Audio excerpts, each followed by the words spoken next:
Stretch is going. It's a movement. Throwback to the first episode. Throwback. Come on. Okay, right. Hello, and welcome back to Jesus Christ, you sounded sad there. Huh? Sad? Yeah. This is expressions of happiness, buddy. Hello. Right, so give me... fucking go for it, all right? Come on. Okay. Sorry. Clearly, there's clearly something on my mind. I'm just unable to get off. I'm ready. Okay, come on. ready. I want energy. Okay. More passion. Okay. Sure. Okay. Ready? Born ready, baby. Let's do it.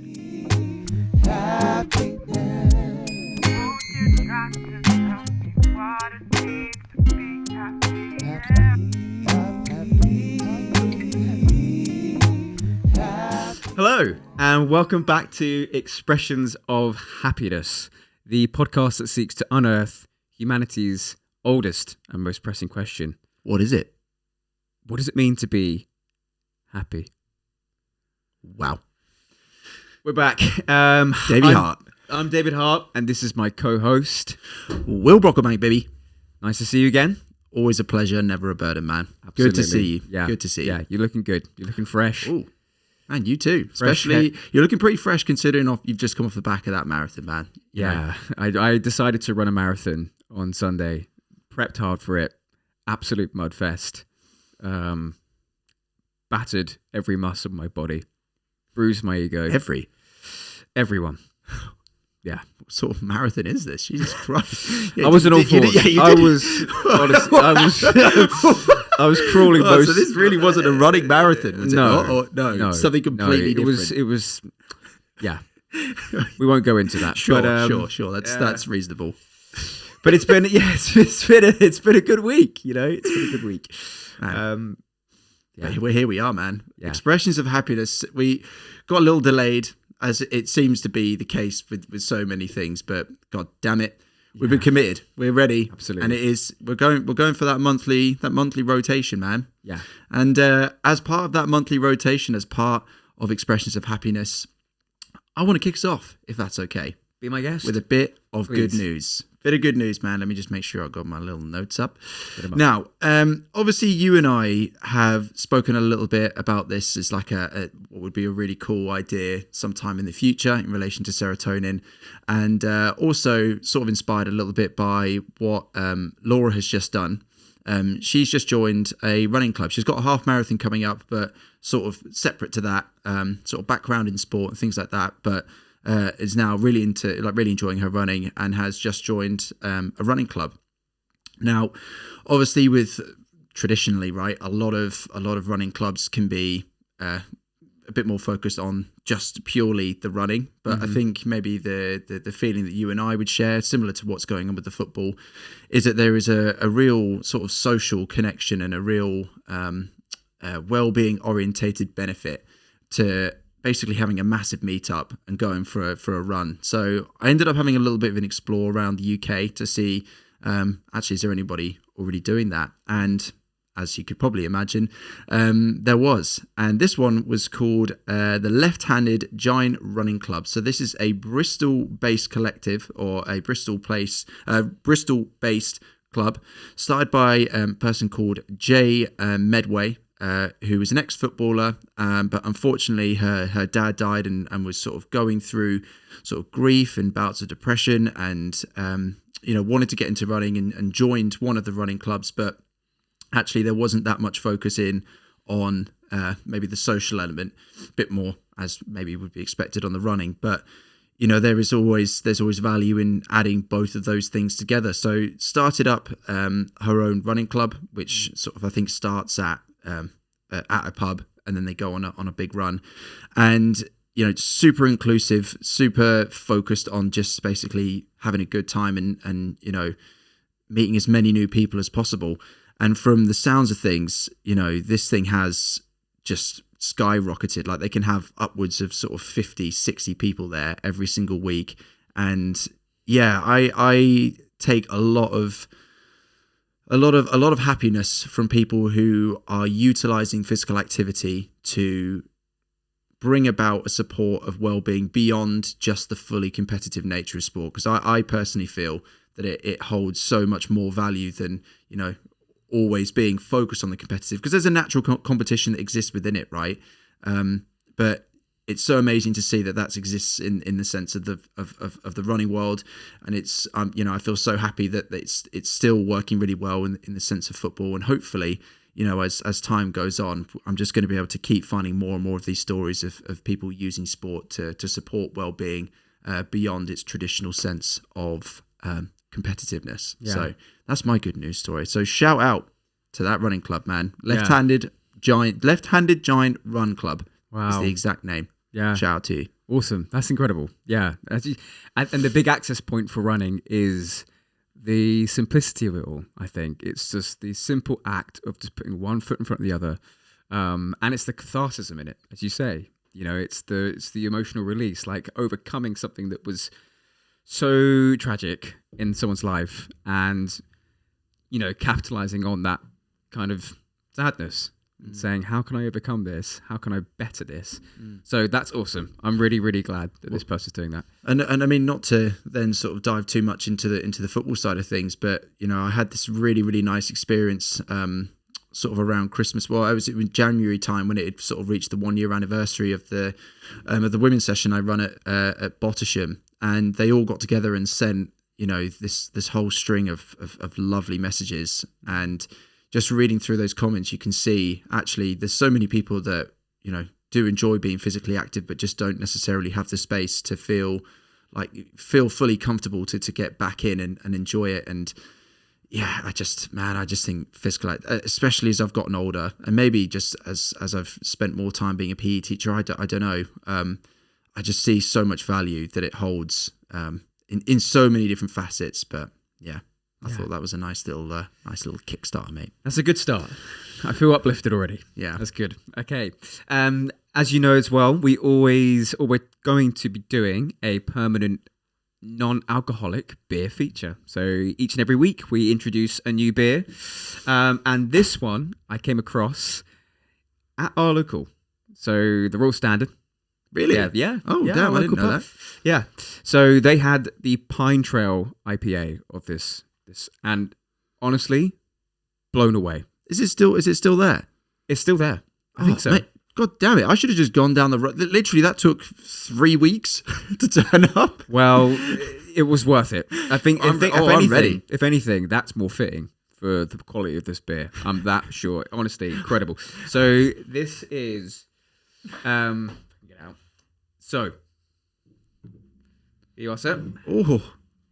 Oh, now. So this is a company called Big Drop Brewing Co. Okay, let me give you a little intro here that I copy and pasted off their website.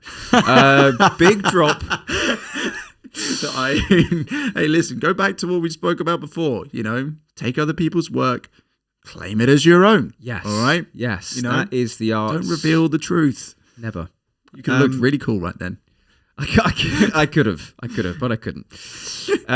So, Big Drop was launched in October 2016 by the then city lawyer Rob Fink, along with his school friend, bandmate, designer, and entrepreneur James Kindred. The idea for a brewing business that only made alcohol-free beer was driven by their own lifestyle changes and the frustration that there was no good alcohol-free beer options. Along with renowned experimental brewer Johnny Clayton, they perfected techniques to make alcohol-free craft beer without the need for artificial removal or alcohol. The result doesn't compromise in taste, and yet no more than 0.5 of the alcohol value ABV. So They featured in GQ, Men's Health, Financial Times, and they've been awarded sundry national and international awards.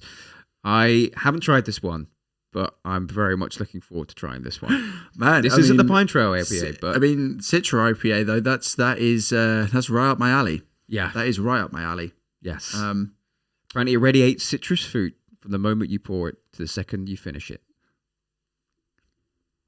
We'll be the judge of that. We'll be the judge. Well, I was going to say, speaking, talk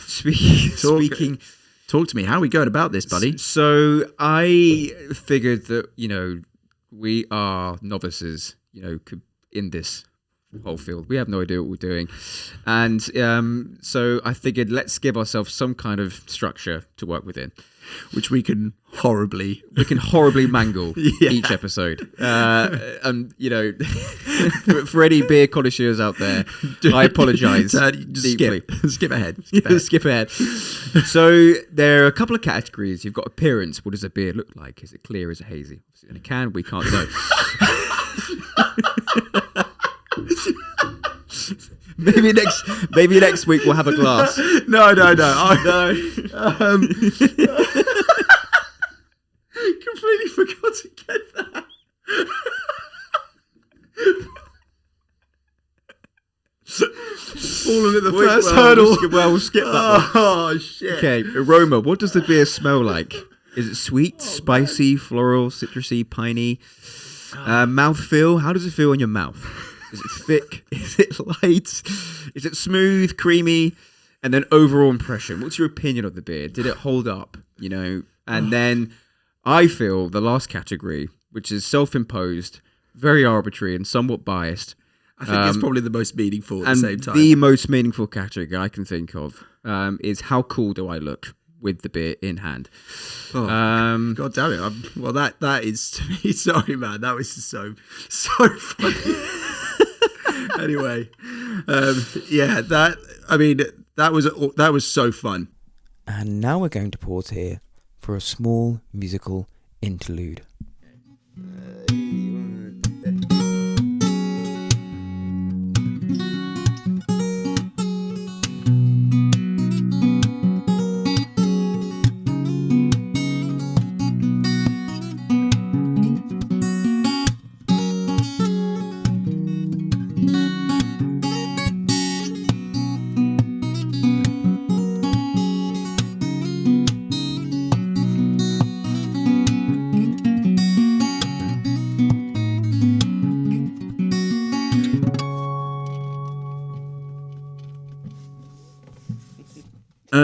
All right.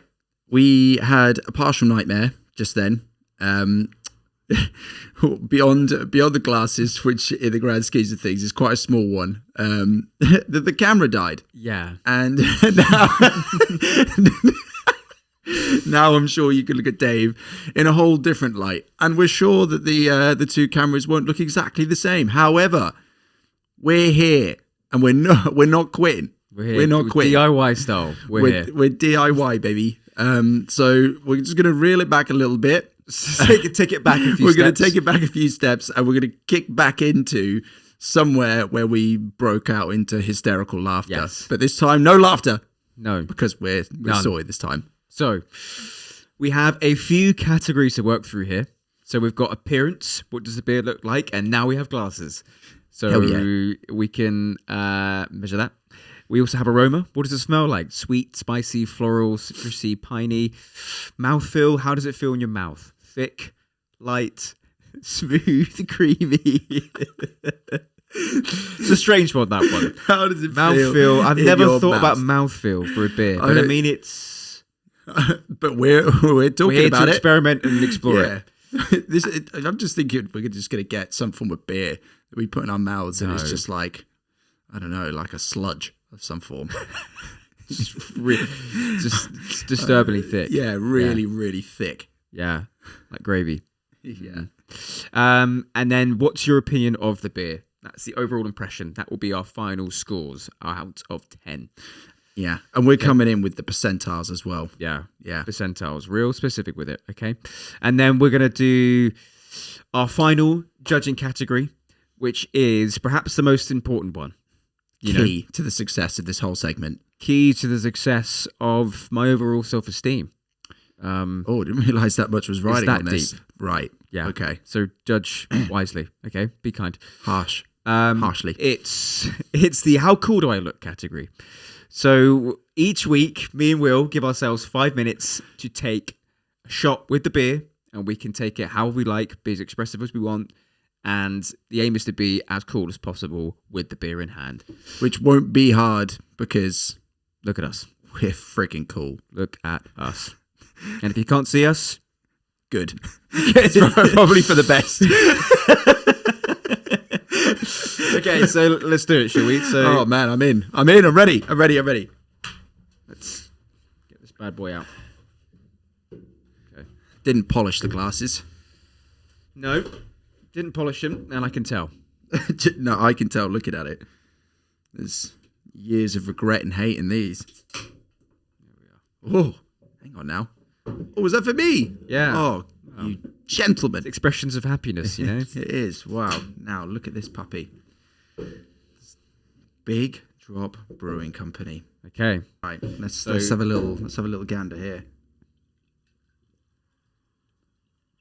Oh. It's not a deep colour. It's not a deep Almost colour. looks like a cider. Yeah, it's very light. Almost kind of straw like. Translucent, clear. Yeah, I would. Yeah, I mean, it's almost like there's an extra little tint of orange that exists in some of the IPAs as well. But give it a whiff. yeah, let's have a little sniffer. This one's for the camera. It's citrusy. Ooh. Maybe an undertone of. It does smell nice. It smells great. Yeah, there's like it's not, it doesn't like smack you in the nose, but like you can get like that, that little citrusy kick just at the very end, just on the last sniff. Shall we? That's it. Chinny chin, good sir.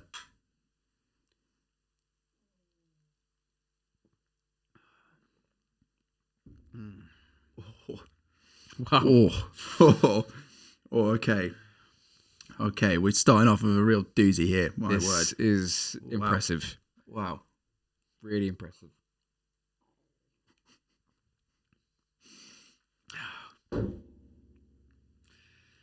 Hey, see, we've obviously done the Thatchers, and we've done the Brewdog one. Thatchers one, sort of similar, going on to what the cider was, but was what it was. The Brewdog one, there was definitely like something missing. It was almost like, I always think there's like this aftertaste that exists with some non-alcoholic drinks or beers, which I just think instantly like creates a little bit of maybe the disconnect to it. However, on this one, it's like I've literally just been given just a full, beautiful beer. Like it's again like that sort of sessiony beer, something that you could just have all night long, and then the aftertaste on that's really nice. Yeah, really nice. Yeah, just overall, just really refreshing, really crisp, really refreshing. Goes down easy. That's a summer's really day. Tasty. That is a summer's day drink, isn't it? My word. I mean that would be my overall impression. Wow. That this is perfect for a nice summer's day. I mean, it blends in so easily with all the other. I mean, you'd never know whether this beer. Big Drop Brewing Company. Yeah. Wow. That is definitely not the last time I'll be having one of theirs. Yes. Wow. Because it smelled like, obviously, I think our untrained noses are going to always struggle to get an absolutely the subtleties of the smell of a beer. I just smell beer. I'll be honest. I do just. I'm glad you said it, because that's how I was feeling. But however, the bit that's impressed me there is like the taste is just exactly what you'd want from just like any session beer. Like that is really, really good. Yeah, so fruity, punchy, like crispy, refreshing. Right. Well, this has got to sit. Or I mean, we can't come in too hot right off the bat. We can't be going, it's a 10, because who knows what's out there. And I mean, is there even such a thing as perfect? But this to me feels like we got to start high. We've got to start high. Yeah. Wow. For me, I'm going to say it with an 8. You're going solid, with an 8? stern, steady 8. Stern and steady. Well, I'm coming in with the decimal points. That's what I'm going for. And I'm going to go for 8.3. It's just got over the brow of the hill of that stern 8 you were talking about, and started to go into a bit of an elite territory. And again, we're definitely going to have to revisit some of these, and see if it can be beaten. But I've got this. The flavor's locked into my mouth now. I know what's going on. Yeah, this is sitting up high. Sitting up high. Well done, Big Drop Brew Co. Yeah. Fantastic. Shout out to you. Shout out to you. Go out there, grab it. Tastes great. Okay, so most important of all is the very arbitrary and somewhat biased scale, seeing as it's being judged by either me or you, is how cool do I look segment. Oh, wow. So let's just get that cheeky photo of me up. Yeah, for all those out there, those listeners, don't worry about it. We'll get you covered in some way. We're so descriptive. And again, we really have a way with words. So, we're going to paint the picture. like you would never believe. You're going to feel like you're there. Yeah, almost as if you shouldn't be looking at it because the description's so good. So good. Yeah. All right, let's have a little gander here. You got it up on your screen? Oh, boy, do I. Sort of set this as my screensaver. God damn it, you smouldering bastard. So I chose. You said you had a top hat. Yes. I opted for the top hat. Nothing but the highest quality for my man. I've gone for a kind of a weary wistfulness. With the eyes. Longing stare. Longing for what? Thinking. Yeah, but the question is, what? Yeah, really, what were you pondering or thinking about that moment? I was actually thinking about how hungry I am. That's my hungry face. Wow. It's really intense. Very That's your intense. hungry face? Yeah. It's a smouldery, So if you were to go on to say like a photo shoot or something like that, there's no prep other than just fasting. Don't eat, just fast. Just do 48 not hour eat. Fast. Yeah. Well, I mean, if you never look better. Don't even have words. It's like, let's get this shoot done. Let's get it done. Wow, but it's a solid smolder. The top hat adds a lot to there. Yeah. You've absolutely nailed the showing of the label nearly anyway. Yeah. We've gone for an ITRA IPA here. Yeah, an ITRA IPA. Yeah, an ITRA IPA, coal free. Yeah, coal free. I mean, which is what you want from anything. This is definitely what you want from, and this again, this screams to me. This screams to me. Billboards, newspapers, social media, sex appeal, paid promotions. This is influencer territory right really is. Here. And if you notice as well, just wedged between my armpit is maybe a guitar there. But it could be anything. Could be anything. But that's a subtle suggestion for today's episode. Oh, segue. Hell yeah, baby. But I mean, I just want to say, in terms of overall coolness, I think I've really nailed it here. Maybe a good, solid. Now, I think you've got more in that. Personally, it's a solid photo, but you've got more in the locker. I know you. Yeah, I know you. I'm gonna go with. Here's a good look. I'm going to go with 7 point. Wow.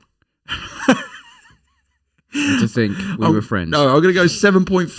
7.5. 7.5. First time, first attempt. I think you're there, but we're gonna really step this game up. Stretch for more. Yeah, no, for sure, okay. for sure. Okay, I don't think I'm going to judge myself. Yeah, no, that's fair. That's fair. A little odd. That's fine. I wouldn't give myself a 10 either. We can take that. But man, yeah, as you created in a perfect little segue there, man. Today is all about music. Yes. It is something that both myself and Dave are incredibly passionate about. And actually, in a weird way, we were semi sort of fearful jumping into this topic area, simply because it's just so big. And, we actually had to have a real sit down and think about, well, what is it that we want to talk about here? Because we could talk about just absolutely everything. But we think we found a nice couple of topics. And yeah, I'll be honest, this is something that this was always going to be right in the top pecking order of discussion for me. Yeah. Yeah. As you say, it had to be done. I mean, even our friendship was forged in the furnace that is music. It's something that just really binds us together. We're super passionate about it. Your current livelihood, your whole business is built around getting people together to enjoy music. So it seemed like a really, really fitting topic to dive into and explore. Yeah. And I'm looking forward to it, man. I think we should get into the meat of it. Yeah, for sure, man. Wow, what a great conversation. Let's really drive that home with some more music.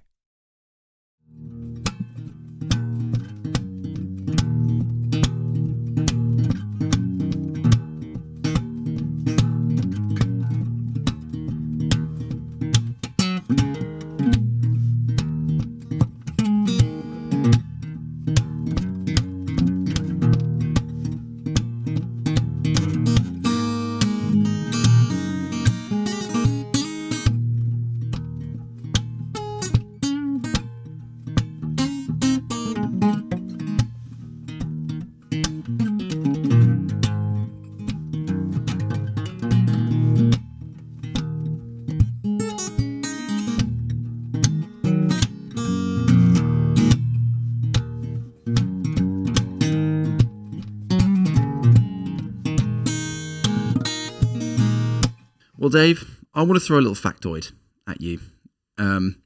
We are obviously going to, as we have in previous episodes, we're going to utilize a bit of research here and there just to maybe back up a few arguments. As always, the big disclaimer being, I am not a trained researcher. Really?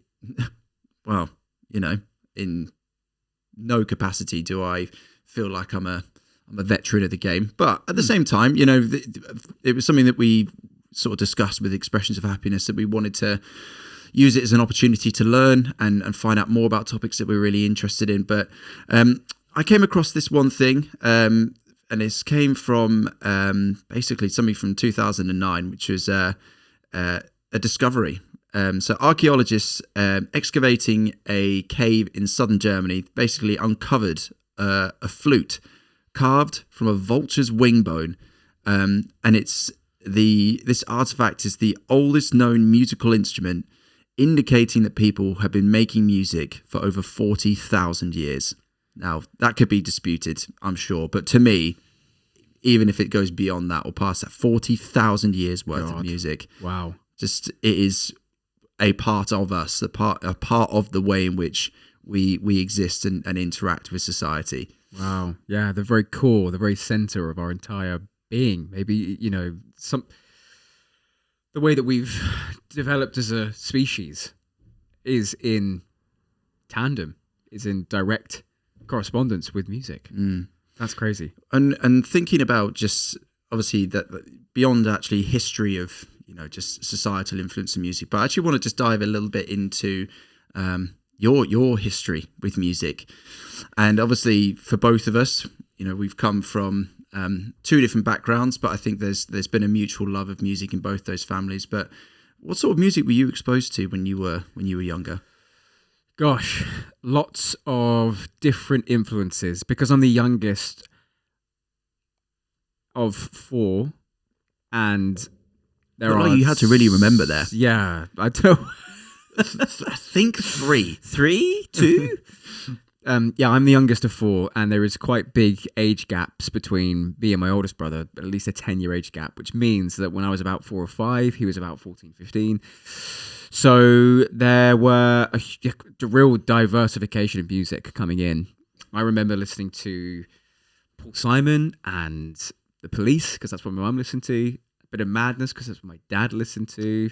It's a classic. Classic. That's dad music. Yeah, that is dad music, my man. Like my dad was. I messaged him. I was like, "What are you listening to?" He's like, "Yeah, I've been listening to." Well, I listened to like Madness specials and ska mod era. Yeah. And then my brother at that time was listening to lots of Prodigy, Pendulum. Pendulum. It's a Pendulum. Yeah. Pendulum. Yeah. Prodigy, Pendulum. Heavy metal. Then my sister was in musical theatre, and then both me and my brother, the middle. He doesn't even know his own family. I don't even have to He doesn't describe know that his own age family. But we were kind of sharing a lot of music together as well. So there was also Noah and the Whale. But I mean, really, it was just this huge, just melting pot of music. And I mean, I even have memories of reciting Slipknot lyrics at school and teachers being concerned about what's, my homestead because of some of the things I was saying and doing. But I mean, yeah, that was really my initial influences when I was younger. Yeah. Well, I mean, I think, yeah, my dad was similar in the sense of like things like Madness, Stranglers, Specials. Although the one that actually I really vividly remember listening to with him, I think he must have just had the CD or something like that, was Lighthouse Family. And the Lighthouse Family, just so good. Gorgeous. So good. Yeah. And then, yeah, mum's side was definitely sort of more focused around funk, soul and disco.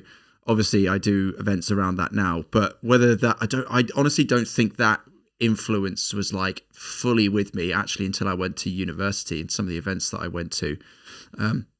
So it was kind of weird. I was really thinking about it. I was like, what was I listening to when I was younger? Because I really vividly remember, like, we had this old Sony hi-fi system, and I remember having all these like compilation albums, which had things like One Step Beyond, like probably still influenced by my parents and stuff. But I also remember owning, which is kind of crazy to think, but I owned a cassette of Kernkraft, Zombie Nation. Wow. So, but that's so like a I had a relic. cassette. Yeah, I mean, I wish I still had that. I'd love to see it.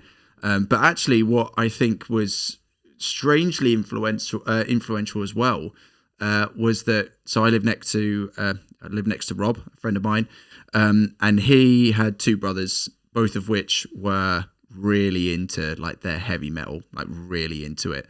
And I ended up listening to actually quite a lot of that, not necessarily in my like own sort of time, but like I did end up getting things like the Guns N' Roses album, got the Metallica album. I didn't stretch as far as Slipknot, although I could definitely bang Slipknot now with at the gym or something like that. But yeah, but then I never, like with my sister, and we never really had that sort of musical connection really. Right. But it definitely, and I don't know whether you experienced this, but there was definitely then a point, I think it probably was actually when maybe you and I started to get to know each other in middle school, where the music that I would enjoy would just jump from all sorts of different backgrounds and genres and things. So it all started to bit like mesh into one. I don't know whether you felt like that, but yeah, there was a period of time where I was exclusively listening to heavy metal in a kind of fascistic way that there was almost no other style compared. Everything was inferior to the sound of heavy metal. right. Just that whole way of thinking. But all of my friends would all listen to heavy metal as well. So there's a kind of snobbery around the music. It sounds really strange, but there is. No, I get that. And it's pretty the same for any kind of circle, right? Isn't it? When you're involved heavily in that particular scene, then everything is met with indifference. Yeah. Well, then it becomes even, which is sort of I've experienced with some conversations, just in what I'm doing at the moment, is that then there's even like micro entities like within that itself, where like even there's subgenres where it's like, no, this is like the true form, or like this is where it's at. Right. And I mean, because it can sort of branch out in so many different ways. But I mean, in my personal opinion, I feel like, well, I mean, modern music now, it's kind of difficult to even pin a genre, right? Because it's just everything sort of jumps between quite a lot of things. But I do think that there's like a lot of value in just like the feel of a song.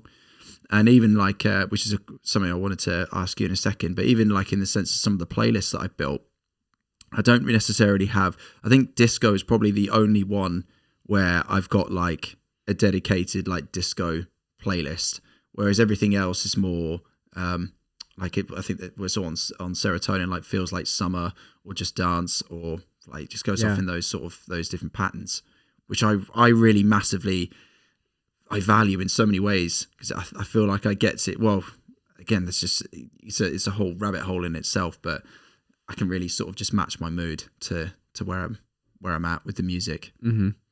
Yeah, yeah, and that's kind of the playlist you start to create over time, isn't it? It's the really music is evocative. It evokes a feeling or a mood. So then naturally it makes sense for your playlist to be in keeping with the moods that you want to be able to emulate that mood at the time. So, and where are you finding your music? Are you finding much music at the moment? You know what? I mean, I'll be honest. I kind of go through, real hyperactive periods where I am intentionally and actively searching for new music, and then there'll just be lulls where I'm not really searching for anything, but I'm just enjoying the music that I've already found and learning more about it. Like sometimes on repeat listens, you hear something in the music you didn't hear before. So, and I'm currently in that lull phase, just really enjoying the music that I've kind of already found. But I have no doubt in the future there'll be that period again where I'll be searching for music. Yeah, because obviously in the context of where I'm at and what I'm sort of doing at the moment, particularly with sort of learning to DJ, I feel like I'm always like I do feel like I've got like some go-to playlists where you just know all those songs like the back of your hand. But now I'm sort of DJing. And I always found this when I went into record stores anyway, is that you just so instantly are like, there is just infinite music out there, and actually trying to then target and go, right, this is what I'm searching for, this is what I'm looking for. Can be quite difficult sometimes because you don't know where that journey is going to take you. But what I do know is that there's actually a couple of things. Obviously, I use the Spotify algorithm and things like that, and started dipping into SoundCloud. But like on YouTube at the moment, there's two things that I have to give a shout out in terms of what I've been listening to. One of which is a channel called Flavor Trip, which is basically this couple that go to all these different scenic places like around the world, or it feels like Europe mainly, and just make these beautiful little house sets that just fits. Oh God, it's so good to work to. So good to work to. And then also, I definitely listened to more of it before, but I still catch it on the occasions. Is a Tiny Desk Concert, and then also My Analog Journal. Those two, you can find some absolute tasty treats in there. Tasty treats. But beyond actually us maybe finding our own music, let's think about the creation of music in particular for yourself. As obviously you are and there's even a guitar just off off shop. There is just there, waiting to be picked up, played by yourself. God, just to be noodled. What led you to starting to learn the guitar, and what's your process and journey been around adding that as part of your life, whether that's just for personal enjoyment or whether that's for performance purposes?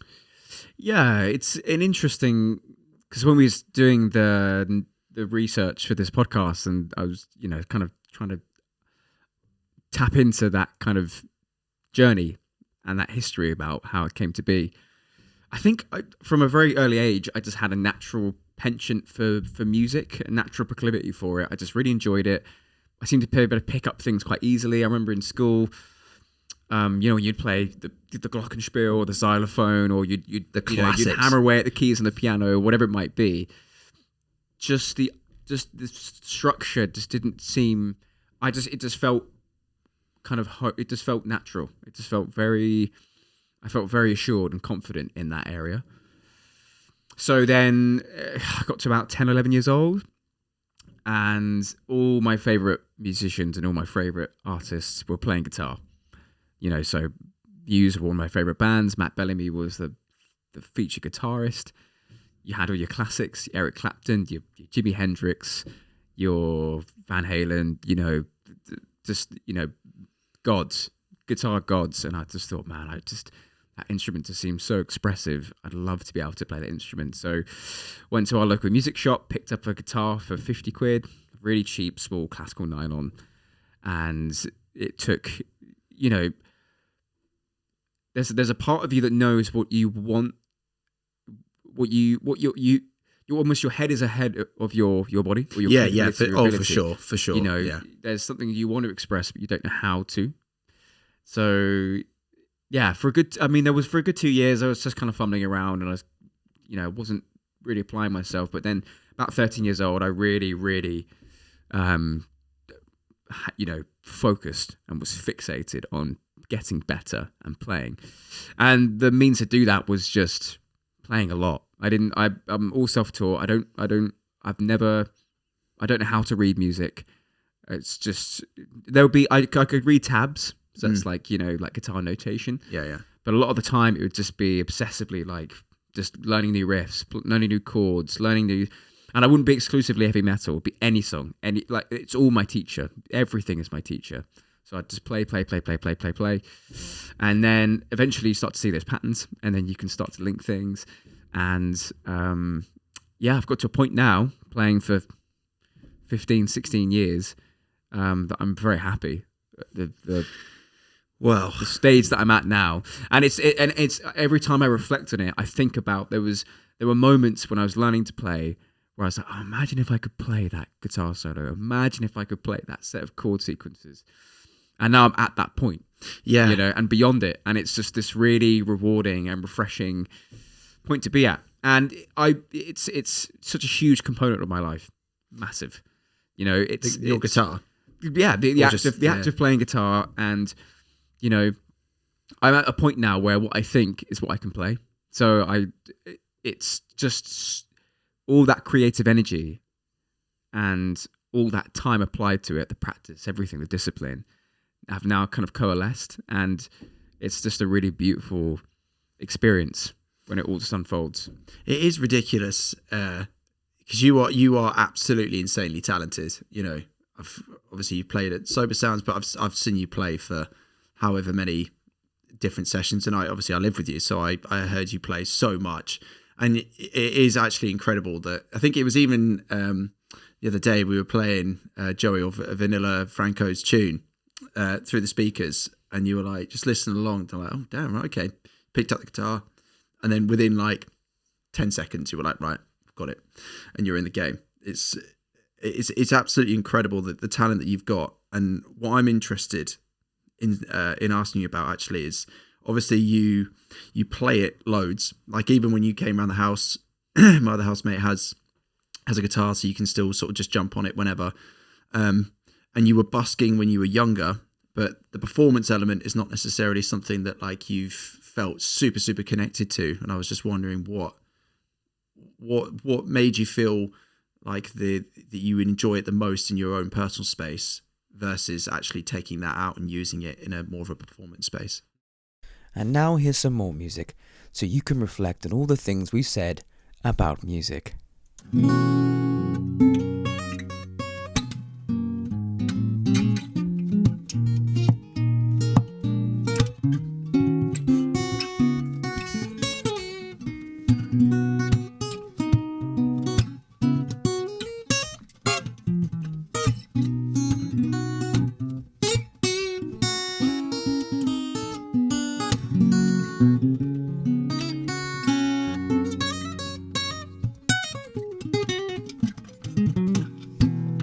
Yeah, it's a good question. There was a bit, for a long time, a big part of me wanted to perform, and I really enjoyed that whole element to it. And I was kind of, initially just drawn towards the attention and the focus that people gave me, and sharing those talents and being able to express myself in that way. But then I don't know, I feel as though I just don't see myself as the performer. I think I lack the I don't know how to say this, but the performer, the showcase, the performance. Yeah, I think that's it. I think that's it. I just one, and this is probably true of many musicians, but one, I'm overly self-critical, and in some respects now lack the desire to be the central focus.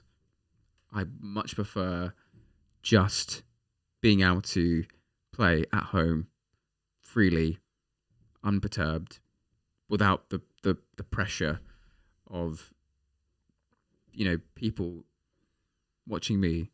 I don't know. It just my love, my devotion for music comes from the creating, not from the performing.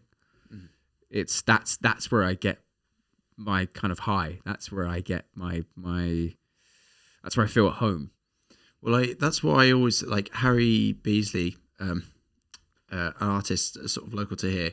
He always described it as that when it comes to music, you have windows of time where you're learning, then that sort of progresses to like practicing. So like just trying to get it really nailed. And then the next step is then performing. So even in your own house, you're performing because you've got to then put that into like another form in some regard to really push that out there and to, you know, let it sort of hold true and stand tall on a stage space. Yeah. But I totally get where you're coming from. And it also just reinforces that fact of that, you know, with everything that you do, like with the sport, it doesn't have to be for anybody else. It can just be purely for just that supporting of the well-being, right? That's what happiness is all about. Absolutely. Yeah. And that's what it does for me. It always does that for me now. So yeah. Yeah, man. Beautiful. Because it's also then just interesting if I like make some comparisons to like then where I'm at in that journey. It's that, you know, obviously I was learning when we were living together, I was learning the bass guitar. Probably was spending about a year and a half or so learning that. I think just from growing up, us going to things like, well, it was extreme version of Skrillex at that point, but like Skrillex, Chasing Status, Pendulum. Even Maverick Sabre at that point was doing some pretty heavy stuff. Flux Pavilion, that sort of group. I think there was like this natural draw towards the bass line, and then as I then got into enjoying like funk, soul, and disco, or enjoying just a whole range of genres, that bass line stayed really like that was almost like the first thing I heard in a song. And yeah, I never necessarily thought with the bass that I would end up playing outwardly to anybody else, but then it's obviously developed with the way in which serotonin and stuff has gone that I sort of lost time to really do that and commit to it in the way that I wanted to. And obviously the focus now for me is on DJing, which sort of aligns a little bit more, I think, maybe just with my enjoyment of like curating playlists and curating sort of like a little set or like an experience for other people to enjoy. And yeah, again, how I will interact with it, I'm curious to see, because for me, I just think I'm running events every single weekend, and I'm sort of booking in DJs and X, Y, and Z, and it's so amazing to sort of just watch those performances basically unfold and have somewhere in Cambridge where that can really flourish in a way. But at the same time, it would be cool for me able to just jump on the decks for a couple of those, and also just go around to friends' houses and just use that as another way to like just create a bit of a social situation. So yeah, I do totally get it on that performance element, especially being if you're overly critical or sort of very reflective, which I also sort of feel I am as well. Who knows whether that is something that I then want to take out into the public all the time, or whether actually a lot of that's going to happen in my own space. Yeah. And I think I don't think there's neither a wrong or a right. You know, sometimes I think when, and this is for me, I felt a lot of pressure. I felt a lot of expectation, and it's natural because people want you to perform because they think you're good and they want to hear you play. And I that element to it, I really understand. But then for me personally, that puts a lot of pressure on me, or I feel like a lot of pressure. I feel like a lot of expectation to play and perform. And I in some respects, it strips away the experience. I don't know how to be, if I'm playing in my bedroom, it's a totally different thing. Totally different. I can just lay it all out there, bare my soul. I don't know how to bare my soul in front of others. And I think that's the true artistry. That's the true performer. The performer that can just play as if they are by themselves. You know, and it requires a lot of introspection for me to figure out why I'm not able to, to be just completely open and vulnerable musically. Well, I think that's the question a lot of people ask for themselves, right? I'm sure there's so many talented performers, musicians, you name it, that are probably feeling in that same boat. But, if we sort of bring it back into, how it makes you feel at the end of the day, you've got this interaction, it's a way to communicate and connect with music that not loads and loads and loads of people have to the degree that you have got. And I think that if you've got that space at home where you feel comfortable and you feel secure in the fact that that's sort of like how you want to interact with that music, that instrument, I still think that is, I still don't how do I put that? I think there's significant value in that beyond it being something that's then given to others. Sometimes you've got to look at yourself first. And I think that is also a really nice tie into this idea of how music can impact emotion. Because you talked about, you spoke there about sort of bearing your soul into your playing and the music that you're doing. And I think that's got to be, I mean, for me, there's two big things. Whether we'll be able to get onto the second one, I don't know. But certainly like the big one is like the impact that it has on emotion. And we obviously can go off in so many different directions, but actually I want to sort of take the initial step around nostalgia, only because I came across something when I was sort of thinking about our playlist, the Rediscovered Gems, which is just basically full of tunes, which again, we started that when we were like 16 years old. That to me is also wild to think about. We started that playlist when we were 16 years old, and there's probably only like 110 songs in that, something like that. Quite small, really. Yeah, because the focus is all about, it's those tunes that come on, you're like, oh boy, that's that's an absolute doozy. But music has this sort of power to bring around this sense of nostalgia, like in that sense. And actually there was a study in sort of 2021 which looked at that in relation to the impact of COVID-19. And actually there was like basically a massive surge of people looking for and listening to songs from basically their past as a way to actually effectively or more effectively regulate their emotions. So you found obviously people trying to revisit times of happiness, and when you had all this freedom to do whatever you wanted. And then obviously you're in this sense of isolation, which we were. And actually people then turned to music to help them regulate the way in which they were interacting with their emotions, which I thought was a really, really, really interesting sort of study. Yeah, that's really cool. That's really fascinating. And it does have this huge impact with regards to your emotion, that emotional state, that emotional change, that emotional welfare. That a song will do that. It will transport you to a place, a time beyond your physical being. It's embedded into your sort of overall psyche, isn't it? And I can imagine if you're feeling low, you put that song on and you're taken back to that place. But conversely, interestingly enough, that those moments can almost overlap and intertwine with each other as well. So you could have a song that is kind of mixed, where you're both happy but also incredibly sad about a particular song, right? I mean, for example, so my granddad passed away about 3-4 weeks ago, and we had the funeral, and he would always watch Last of the Summer Wine. So before his death, that song was, just reminiscent of the times that we'd spent together at his house, watching that, tea, biscuits, all the things that come with that moment and that song. But then played at the funeral, it now takes on a different guise. It's a bit more wistful, a bit more kind of, rueful, a bit more heartfelt, isn't it? It's something, it kind of has a different face to it. Yeah, it's taken a whole new meaning. Yeah, and that's not to say that it still feels just as cathartic. I mean, to actually substantiate the point that I'm making, there was a study done as well called Exploring the Role of Music in Grief, and effectively it was about the way that people use music to deal with grief and how important that role is that music plays in understanding grief and moving forward.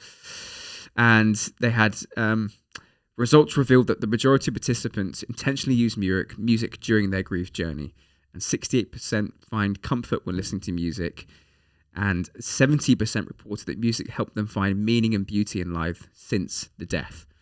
And that's kind of what I'm trying to get at, is that music has this transformative element to it, that, it can really punctuate, through certain emotions and make you rethink them. Oh, is there when you introduced me, because I'll be honest, I didn't know, I hadn't listened to loads of Bon Iver's, loads of his songs prior to actually living with you, and then obviously I got the album and all of that stuff. But the first time that I heard Woods, and the first time I heard Creeks, yeah, just this absolute wave of emotion comes over you. And now it is true, like in moments where I'm feeling like, I don't know, just a bit reflective, maybe I am down, I don't know, but I always find that I go to songs like that, and it adds, there's almost like this, it just puts like this jacket on you, it just puts this extra layer of like emotional feel. And then obviously on the opposite side of that is every time I go into the gym, I've obviously got some very, very big tunes in my playlist. And it's like the other way round of like, when those tunes come on, I'm like, right, I'm ready to go. I'm ready. I'm feeling good, feeling positive. Yeah. And that's something else, isn't it? That music is so versatile. We use it in so many different facets of our life, whether it be the gym where you want to focus and get stronger and, manipulate the way you're feeling so you can work harder, or if you're feeling contemplative and you want to think about something or work through something, or if you're dealing with grief, it's kind of this jack of all trades music. It just has this capacity to just work in any context, any situation. I love it. Well, that was because this was something that I ended up finding. Was it Jolie and Mers, I think, something like that, from 2011. It's that they did this study. I think it was only on about 43 students, but basically they were given the task of trying to identify happy and sad faces, like in a public space, I would assume, but listening to different types of music. So they had happy music on first and then sad music afterwards. And they found that when happier music was being played, they spotted more of the happy faces. And then when sad music was playing, they spotted more of the sad faces being, in whatever sense. Obviously only 43 students in that, but again, just reinforcing that point of just how impactful, like you could literally a change of song can, like, for example, right, imagine being in a club and they're absolutely just banging, just absolutely humongous tunes, and then out of nowhere, just into like this soul destroying sadness of a breakdown.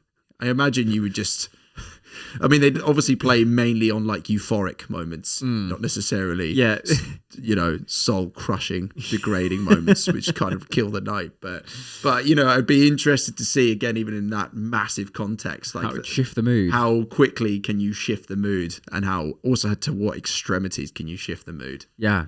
Yes. Yeah. And it's how many times, and I'm sure everyone can relate to this.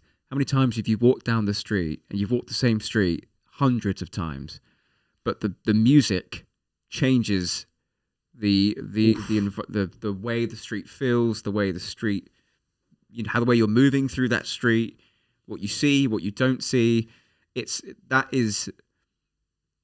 Music becomes your sense of like perspective, 100%. And it's that I always find so incredible. That I always find. That's so why I also love going for walks.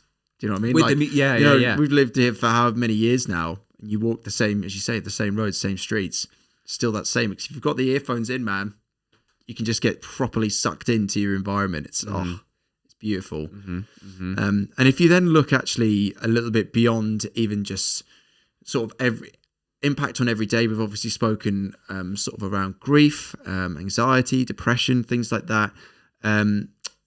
there is also a bit more of a clinical focus that can happen in relation to using music. And I came across, it's an NHS approved therapy, and it's focused on music therapy. So it's the British Association for Music Therapy that is the name of the collective, and it's an evidence-based practice that uses music to address physical, emotional, cognitive, and social needs of individuals. So like it's from, for example, there's people that maybe are having to either relearn how to speak or having to deal with a certain situation like that. The therapy of music can actually bring it back out, or people who maybe struggle with some form of complex needs or special educational need. It can help them sort of channel their emotions and express themselves that a little bit better.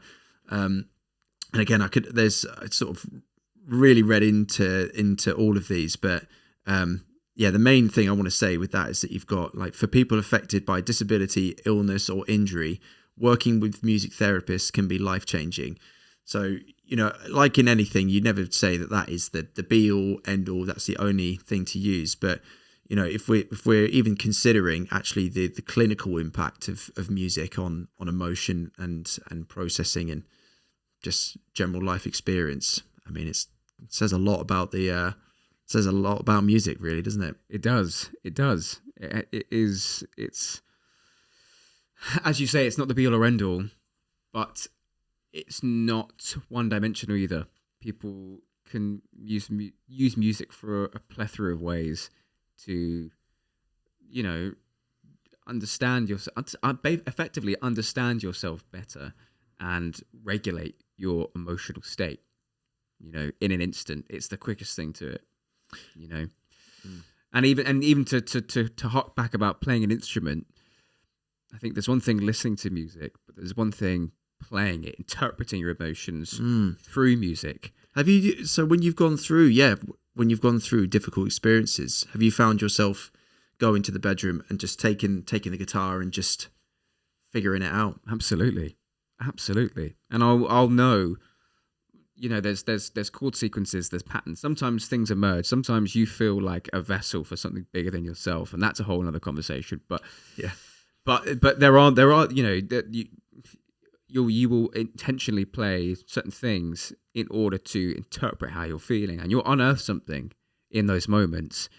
And God, that process makes you feel so much better, so much clearer. Especially if you're, I suppose either way, right? Whether you're writing an instrumental, because the melody has a kind of language to it. There's no words, but there's unspoken words in that melody, isn't there? You can feel something, what that composer's trying to say. Or if you're writing a song, the lyrically, that will also really, really help as well, because you're almost journaling in real time, it's just, and you're laying out there for everyone to see, or just for yourself, it's a powerful mechanism, and it's always given me such clarity. Well, that's, I'll talk about, even like last night, I was doing, I'm trying to take the DJ stuff seriously. Did end up I've got some coaching lessons from Neil, BPM coaches, Barry Steadmans. That man is a goddamn legend. Needs that shout out.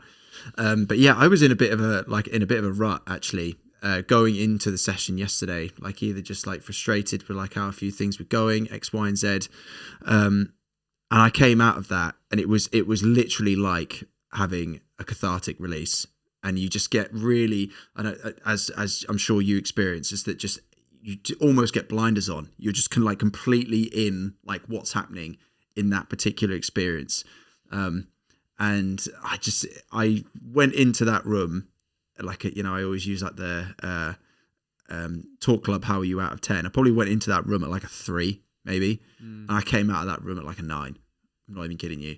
Wow. And yeah, I think because I'm just looking at how long we knew this was going to happen, but yeah, we'll save the power of connection of music for its own episode. We'll do a part 2. I think part 20 probably is where we'll get to. Like we've barely even scratched the surface, but in fear of overstaying our welcomes on the waves. But what I will say as a concluding point for now is that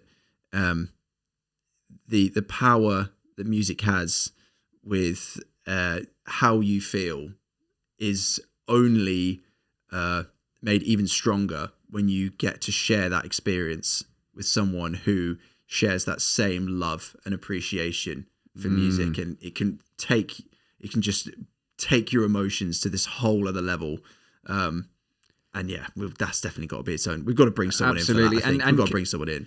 We've got to bring someone in, and connection for me as well. What you're doing right now, that speaks so much to the connective element of music. You know, that you are orchestrating moments for people to come together, enjoy music together, dance together, you know, feel free together. It's just, and that's the connection between the connection and the motion, and that's why, you know, it can be its whole own entity. Is that, you know, same with the football. The premise really is, let's just get people together, no pressure, create a space, an inclusive, safe space. People can come and just enjoy good music, you know, and the power that has just individually, you know, obviously for a lot of these nights, obviously, yeah, I know the DJs or whatever, but most of those nights now, it's not like, you know, I've got my whole like gang of friends with me. It's, you know, I'm with complete strangers and the interactions you get to have with them. But beyond that, just actually the emotional impact I get to experience by just really tuning in to what the DJ is doing and what music they're playing. You know, it's a journey that I'm about to go on that I literally cannot wait. Can't wait, mate. You're gonna smash it. It's gonna be great. Thanks, man. I wish we could talk for longer. I know we listen. We knew this was going to happen. We knew it was going to happen. They knew. Well, they didn't know, but we knew. We knew. And it only gives us space to I think the next time we talk about music, we've got to bring somebody in, man. Bring someone in. You know? Yeah. Let's really dive in on the connection side of things. We got to come in hot, man. Yeah. We have to. Yeah. But more importantly, you know, we're in the new space. We're together. It took us a minute to make it happen. The camera broke midway through, but God damn it, here we are. Expressions of happiness. Focus on music, man. What goddamn pleasure what pleasure it was to be with you and experience that with you. Oh, likewise, man. Likewise. It's been beautiful. It's been beautiful. Sorry, I was just basking in the glory of the lights, and the beauty of this. Because it has gotten darker it started off like super sunny outside, and now it's moving down into the early evenings. But man, it was beautiful, and there's so much more to cover on that topic. But absolutely, for everybody at home, you know, if you enjoyed that episode, please do make sure you give it a little like, give it a little share. Follow us on Instagram. Yep. Is it just, do you know the handle? Yeah, Expressions of Happiness. Just Expressions of Happiness. God damn it. Yeah. That's Jesus Christ. We've nailed the name there, because that's pretty special. Definitely follow us on Instagram. And yeah, please, you know, we cannot wait to do more episodes of these. So if you've got a little request, if you think you've got your own little pillar of happiness that we need to dive into, or if you think there's someone that we definitely need to be talking to, then let us know. But for the time being, Mr. David Hart, it's been a pleasure. Thank you so much. Mr. William Brocklebank, thank you. Peace. Peace.